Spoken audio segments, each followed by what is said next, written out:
Hi, my name is Victoria.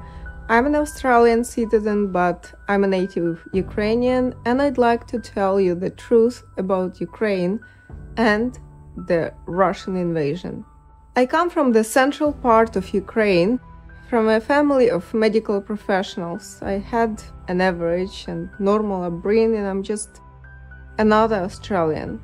But each day I talk to my relatives and friends in Ukraine. It can be just the last time I hear their voices. Does anyone want to be in my position now? Does anyone want to hear explosions in the background during a phone call with their mother?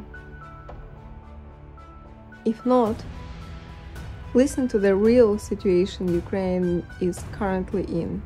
The Russian former KGBs, or modern FSS, Federal Security Services, propaganda is being spread widely across the world.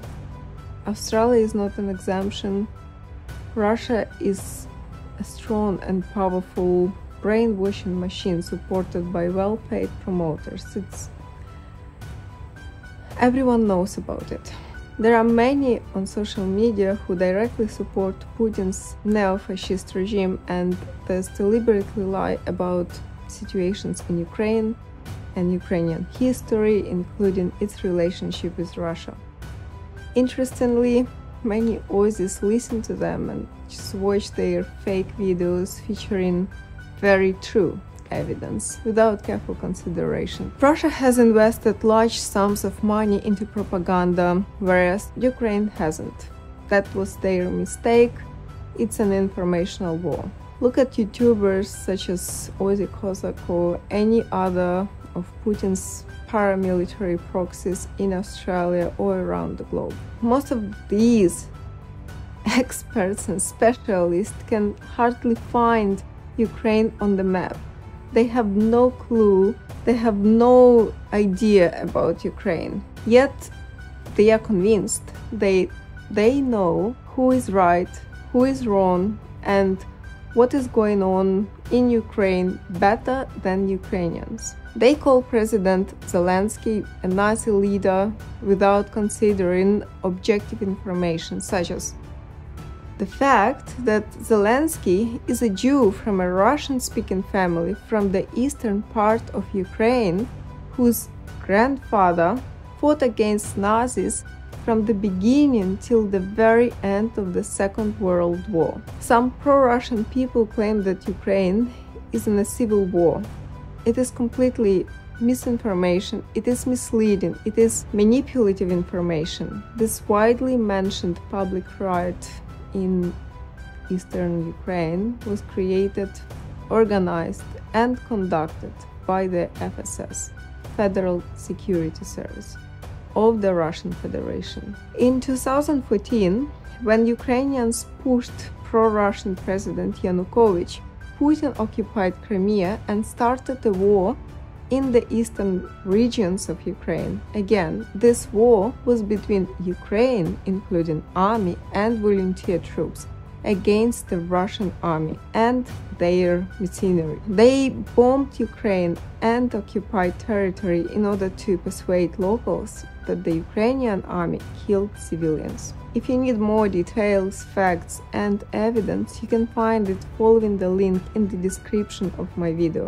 Anyone can state that there are Nazis in Ukraine, but once you educate yourself, you will realize that there are no such Nazis among the Ukrainian people. Yes, I have to admit Ukraine has some nationalists, but these two words have huge differences in their meaning.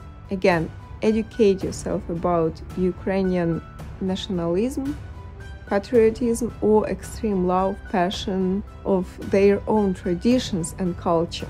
You will find no links to hatred of any other nations stemmed from this nationalism.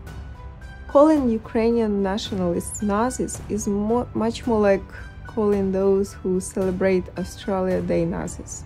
You can always find some extremists or fanatics among any group of people, but it doesn't mean that the entire group can be generalized as such. Another lie being circulated is that people in the east and southeast region in Ukraine are being discriminated against. However, these people standing in front of Russian tanks without guns and singing the Ukrainian national anthem, they are seen as national heroes. They fight, they die, but they don't want Russians with weapons in Ukraine.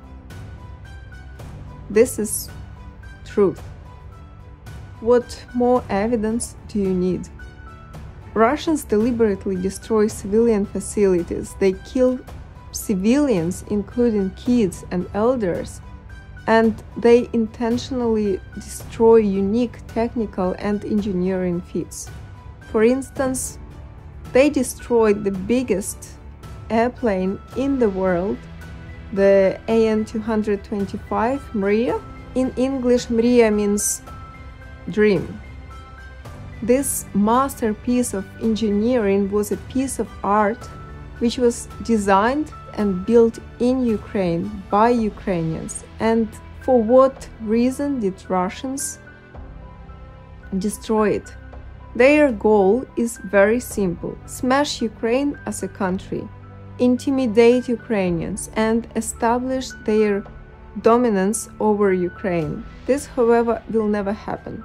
They can destroy an aircraft with the name Dream, but they cannot destroy Ukrainians' dream of freedom and unchallenged independence.